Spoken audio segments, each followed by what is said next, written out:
नमस्कार माझ्या विद्यार्थी मित्रांनो, पुनश्च एकदा तुमचं SP coaching classes Latur pattern या यूट्यूब चॅनलमध्ये सर्वांचं स्वागत आहे. मित्रांनो, आज आपण एका महत्त्वाच्या टॉपिकवरती जाणार आहोत. तो महत्त्वाचा टॉपिक अर्थात रायटिंग स्किल. कारण प्रत्येक विद्यार्थ्याच्या मनामध्ये एक भीती असते व रायटिंग स्किल नेमकं कसं राईट करायचं, त्या रायटिंग स्किल बद्दल आज आपण डिटेल जाणून घेणार आहोत. आणि मला खात्री आहे की तुम्हाला हा व्हिडिओ नक्कीच आवडेल. आणि हा व्हिडिओ जर तुम्हाला आवडला तर तुम्ही नक्कीच चॅनलला सबस्क्राईब करायचं आहे आणि आम्हाला प्रोत्साहन द्यायचं आहे. नवीन नवीन व्हिडिओज आम्ही तुमच्यासोबत घेऊन येणार आहोत. तर जाऊयात की बा रायटिंग स्किल मधला अतिशय महत्त्वाचा भाग तो म्हणजे क्वेश्चन नंबर 6B. बघा, क्वेश्चन नंबर 6B म्हणलं की परत एकदा विद्यार्थ्याच्या मनामध्ये धाकधूक होते की नेमकं ह्या क्वेश्चन मध्ये काय करायचं आहे. तर लक्षात घ्या, यामध्ये दोन ऑप्शन्स आपल्याला आहेत. एक म्हणजे रिपोर्ट रायटिंग आणि त्याला और म्हणून आहे स्टोरी रायटिंग. बरेचसे विद्यार्थ्यांना असं वाटतं व सर किंवा बरेचसे कमेंट्स आम्हाला असे येतात की बा नेमकं काय करावं, व रिपोर्ट लिहावी का स्टोरी रायटिंग करावं, काय सोपं असेल, कोणत्या गोष्टीला जास्त मार्क पडतील. पण विद्यार्थ्यांना लक्षात घ्या, एक उदाहरण देतो. फॉर एक्झाम्पल, तुम्हाला जेवणामध्ये कधी पुरणपोळी आवडते आणि तुम्हाला पर्याय म्हणून जर आपण इडली डोसा ठेवला तर तुम्ही काय निवडणार आहात? तुम्ही अर्थातच पुरणपोळी निवडणार आहात. अगदी तशाच पद्धतीनं तुम्हाला जे योग्य वाटतंय, जे चांगलं वाटतंय, जे तुम्हाला लिहिता येतंय तेच तुम्हाला निवडायचं आहे. अर्थात दोन्हीचीही लिहिण्याची पद्धत थोडीशी सारखी आहे. मी थोडीशी सारखी म्हणालो, संपूर्ण नाही. का तर स्टोरी रायटिंग पण आपण काय करत असतो, भूतकाळामध्ये घडलेल्या ज्या काही कथा आहेत त्याच्याबद्दल लिहित असतो. म्हणजेच अर्थात पास्ट टेन्सचा या ठिकाणी वापर करत असतो. आणि रिपोर्ट रायटिंग अर्थात रिपोर्ट पण एखादी बातमी घडलेली असते, त्या बातमीचं पण वृत्तांत आपण करत असतो, रिपोर्ट लिहित असतो, ते पण आपण भूतकाळामध्ये लिहित असतो. तर विद्यार्थी मित्रांनो, चला तर जाणूया की रिपोर्ट रायटिंग कशी करायचं आहे. बघा, सेक्शन नंबर 5 मध्ये रायटिंग स्किल मध्ये बघा क्वेश्चन नंबर B आणि B1 मधला जो क्वेश्चन आहे तो रिपोर्ट रायटिंग आहे. याला मॅक्झिमम आपला टाइम द्यायचा आहे, फक्त आणि फक्त 15 मिनिट फक्त टाइम द्यायचा आहे. बघा, लक्षात घ्या, या 15 मिनिटांमध्ये आपल्याला ही रिपोर्ट लिहायची आहे आणि आपले 5 मार्क या ठिकाणी घट्ट करायचे आहेत. तर लक्षात घ्या की सगळ्यात महत्वाची गोष्ट आपल्याला काय करायचं आहे, आपल्याला लक्षात घ्यायचं, remember with the help of the headline from a newspaper you have to prepare a news or news report. बघा, अशा पद्धतीचा प्रश्न तुमच्या समोर येणार आहे. म्हणजे तुम्हाला काय देणार की प्रश्नामध्ये तुम्हाला हेडलाईन देणार आहेत आणि त्या हेडलाईनला अनुसरून अशी न्यूज आपल्याला लिहायची आहे. आता इथं काय दिले बघा, generally here sentences are written in passive voice. आता लक्षात घ्या, ऍक्टिव्ह व्हॉइस आणि पॅसिव्ह व्हॉइसचा जर व्हिडिओ किंवा तुम्हाला जर याबद्दल जास्त माहिती नसेल तर आपला एक व्हिडिओ आहे ऍक्टिव्ह आणि पॅसिव्ह व्हॉइसचा, त्याच्याबद्दल तुम्ही त्याची माहिती घ्यायची आहे. बघा, जनरली रिपोर्ट आपण कशामध्ये लिहायचं, पॅसिव्ह व्हॉइस. आता सगळ्याच माहित आहे पॅसिव्ह व्हॉइस काय आहे. तर पॅसिव्ह व्हॉइस हा काय आहे, वर्बचा भूतकाळ आहे. अर्थात या पॅसिव्ह व्हॉइस मध्ये आपण काय करत असतो, वर्बचं तिसरं रूप आपण यूज करत असतो. म्हणून इथं सर्व आपल्याला इन्स्ट्रक्शन दिले की आपल्याला पॅसिव्ह व्हॉइस त्याच्यामध्ये असावा. Make use of the following points. आता काय करायचं बघा की खालील जे काही पॉइंट्स आहेत ते पॉइंट्स आपल्याला लक्षात घ्यायचं आहे. बघा, ज्याप्रमाणे आपण गणिताची प्रश्नपत्रिका सोडवतो किंवा उत्तरपत्रिका जे सोडवतो त्यावेळेस आपल्याला बघा एखादं गणित सोडायचं म्हणजे की स्टेप बाय स्टेप आपण सोडवतो आणि त्या स्टेपला आपल्याला मार्क भेटतात. अगदी तशाच पद्धतीचे मार्क्स तुम्हाला या ठिकाणी भेटणार आहेत. तर लक्षात घ्या की सगळ्यात आधी तुम्हाला काय लिहायचं आहे, तर सगळ्यात आधी तुम्हाला हेडलाईन लिहायचं आहे. बघा, हेडलाईन काय आहे, the one that is already given. बघा, हेडलाईन तुम्हाला ऑलरेडी त्या प्रश्नामध्ये दिलेलीच असते. म्हणजे इथं तुम्हाला हेडलाईन स्वतः काही शोधण्याची गरज नाही, तर तुम्हाला ऑलरेडी त्याच्यामध्ये दिलेली असते. त्यानंतर दुसरा मुद्दा जो आहे बाय लाईन. आता बाय लाईन नेमकं काय आहे बघा, बाय लाईन कशाला म्हणतात, तर बघा प्लेस आहे, टाइम आहे, and for home the news is provided. कोण आपल्याला जी बातमी दिलेली आहे, रिपोर्टर कोण आहे त्याच्याबद्दल, त्याचबरोबर ठिकाण आहे, तारीख आहे. तर अशाबद्दल आपल्याला एक बाय लाईन लिहायची, आपण ते पुढे पाहणार आहोत, फक्त आपण मुद्दे या ठिकाणी घेत आहोत. त्याच्यानंतर पुढचा जो मुद्दा आहे तो म्हणजे लेड लाईन. आता लेड लाईन त्यालाच आपण काय म्हणतो, इंट्रोडक्शन म्हणतो. आता बघा, न्यूज जनरली आपण न्यूज कुठल्याही पेपरमध्ये आपण पाहत असतो, लोकमत असेल, एकमत असेल किंवा कुठलाही पेपर असेल, त्यावेळेस आपण पाहतो की ह्याच सिक्वेन्सेस आपल्याला दिसतात. सर्वप्रथम आपल्याला एक अट्रॅक्टिव्ह हेडलाईन असते, त्याच्यानंतर बायलाईन असते. बायलाईन अर्थात त्या शहराचं नाव, कुठून ती न्यूज पब्लिश झालेली आहे, तो दिनांक असतो किंवा कोणत्या रिपोर्टरनं ती न्यूज आपल्याला दिलेली आहे ती माहिती असते. आणि लेड लाईन, बघा लेड लाईन बद्दल एक सांगतो की बाबा व्हॉट, हू आणि हाऊ हे 3 प्रश्न आपल्याला काय करायचं त्या हेडलाईनला विचारायचं.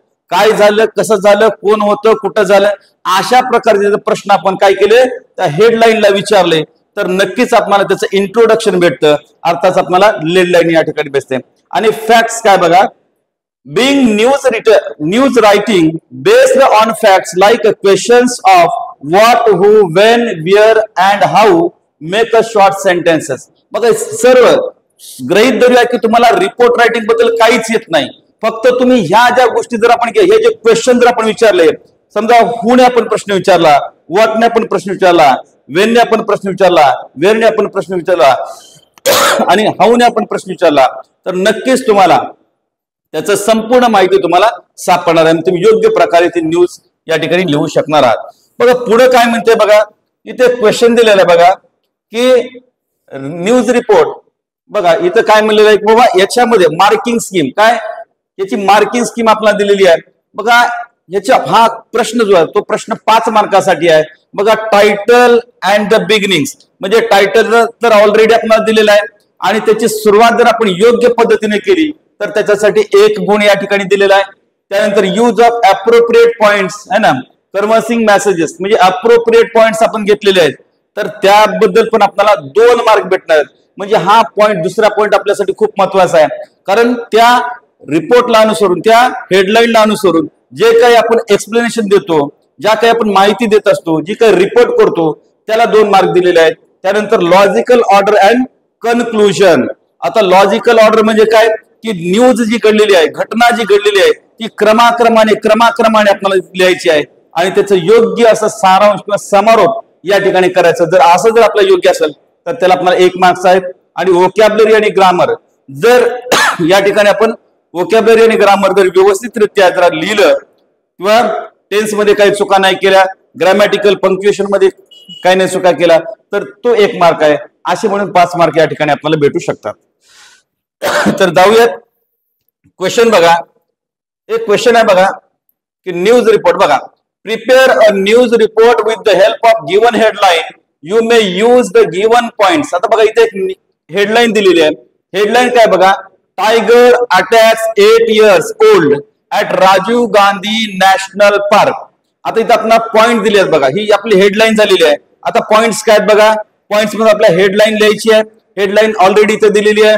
बघा बाय लाईन लिहायची आहे. बाय लाईन म्हणजे डेट लाईन, म्हणजे आपण इथलं आता सांगितलं की बाबा ही कुठं घडली, कधी घडली, दिवस कोणता होता आणि कोण रिपोर्ट केलं, ही जी लाईन असते त्याला आपण बाय लाईन म्हणतो किंवा डेट लाईन म्हणतो. लेड लाईन काय की इंट्रोडक्शन असतं. ह्या न्यूज जे काय हेडलाईन आहे त्या हेडलाईनचं इंट्रोडक्शन याच्यामध्ये असतं. आणि फॅक्ट्स काय, तर चला आपण बघूयात ही न्यूज नेमकं आपल्याला कशी आहे. बघा याचं एक सोल्युशन या ठिकाणी ऑलरेडी मी दिलेलं आहे, कारण व्हिडिओ जास्त लांब जाऊ नये याच्यासाठी मी आधीच या सगळ्या गोष्टी या ठिकाणी लिहिलेल्या आहेत. बघा काय म्हणते बघा आपण हेडलाईन, बघा tiger attacks 8 years old at Rajiv Gandhi national park. ही काय झाली आपली, ही आपली हेडलाईन झाली. काय झाली, हेडलाईन झाली. त्याच्यानंतर मुंबई डिसेंबर 4, 2021 ही काय झाली आपली डेट लाईन झाली. ही आपली डेट लाईन झाली. त्याच्यानंतर इथं बाय द स्टाफ रिपोर्टर जरी लिहिलं तरी काही अडचण नाही. बघा आपण न्यूज आपण सुरू करतो. बघा अ टायगर ह्याच reportedly attacked on 8 years old local boy on Saturday evening at Rajiv Gandhi National Park, Borivali.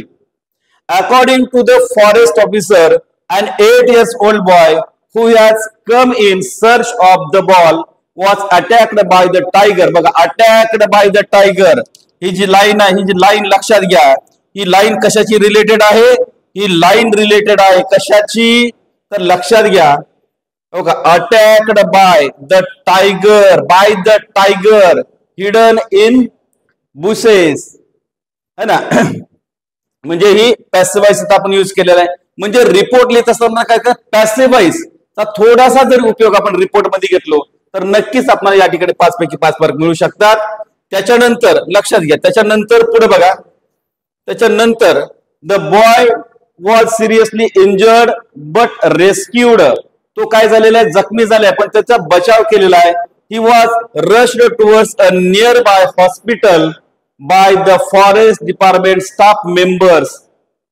हा झाला आपला पहिला पॅराग्राफ. बघा इथं आपल्याला इंट्रोडक्शन झालं, त्याच्यानंतर पहिला पॅराग्राफ झाला, त्याच्यानंतर आता दुसरा बघा की a wild life expert Ramesh Joshi sed that a frequency of such incidents in the past 4 to 5 years has increased. म्हणजे गेल्या 4-5 वर्षापासून अशा घटना काय होत आहेत, वाढत आहेत. त्याचं कारण पण पुढे दिलेलं आहे बघा. As there is no boundary wall between the human settlement and the forest. बघा बाउंड्री वॉल का बर, का तर जंगलामध्ये आणि मानवी वस्त्यामध्ये कशाच प्रकारची बाउंड्री नाही किंवा सीमा नाही किंवा त्याला कोणतं फेन्सेस नाही, कुंपण नाही, त्याच्यामुळे अशा घटना वाढत आहेत असं म्हणतोय. अ फेन्स और boundary wall must be constructed as early as possible to avoid such incidents, he said. आणि त्यानंतर बघा ही सेड, परत एकदा इथे इनडायरेक्ट स्पीचचा वापर झालेला आहे. म्हणजे या ठिकाणी आपण सांगतो डायरेक्ट स्पीचचा वापर झालेला आहे. या ठिकाणी आपण काय म्हणलं की बाबा टोटल जी न्यूज आहे ती न्यूज बद्दल जर आपण पाहिलं तर आपल्या लक्षात येत असतं की ह्या जर साध्या साध्या बेसिकली गोष्टी जर आपण व्यवस्थितरित्या पूर्ण केला तर नक्कीच आपल्याला 5 पैकी 5 मार्क या ठिकाणी भेटणार आहेत.